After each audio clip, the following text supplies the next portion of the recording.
We've spoken in the past about conflict over the years.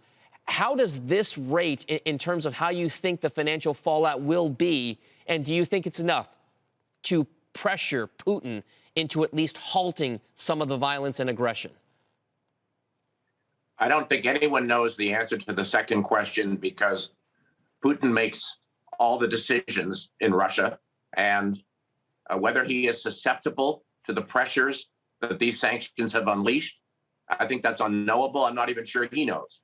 Having said that, this situation is unprecedented.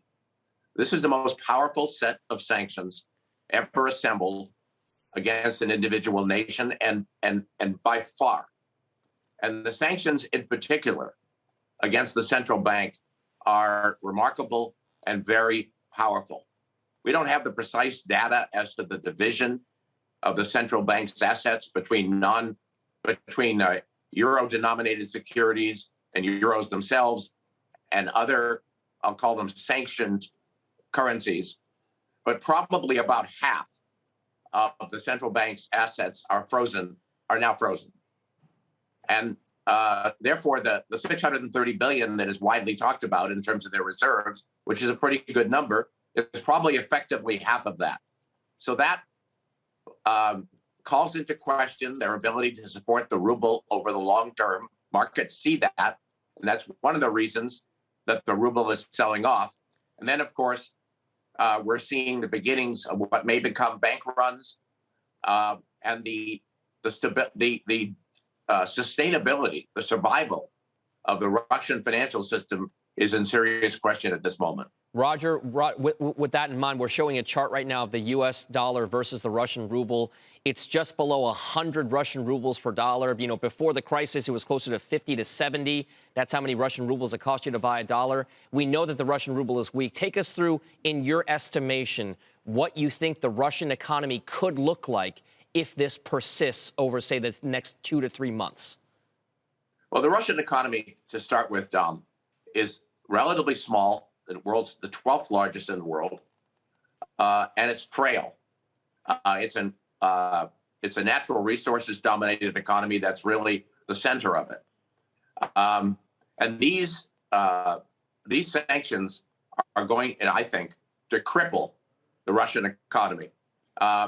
It will be hard to the fall in the ruble means that every Russian import will be, at the moment, 30% more expensive. It'll be hard for many to purchase their exports, and I think it's a severe blow to the Russian economy, including that we're seeing long lines of individual Russians.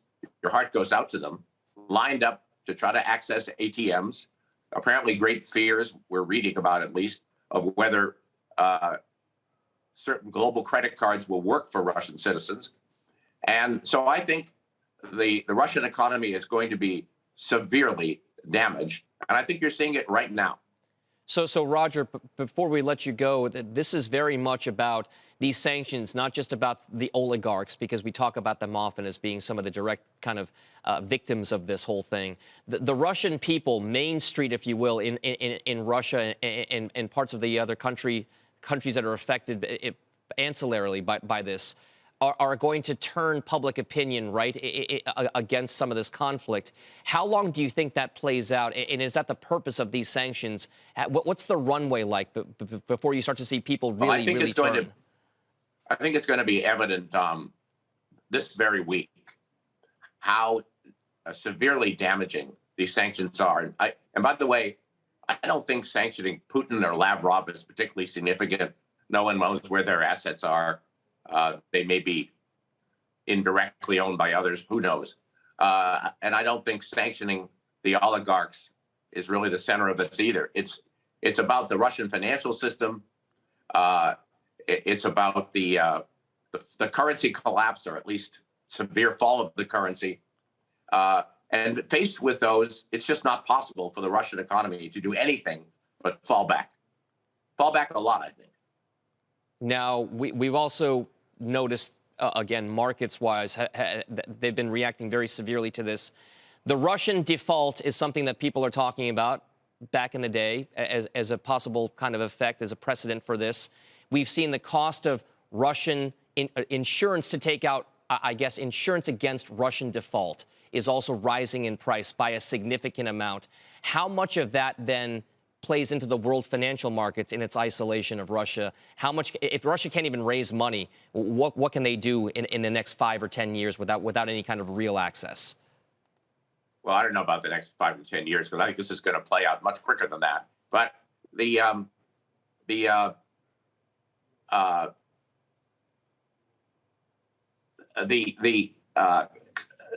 global risk equation has risen rapidly in recent days.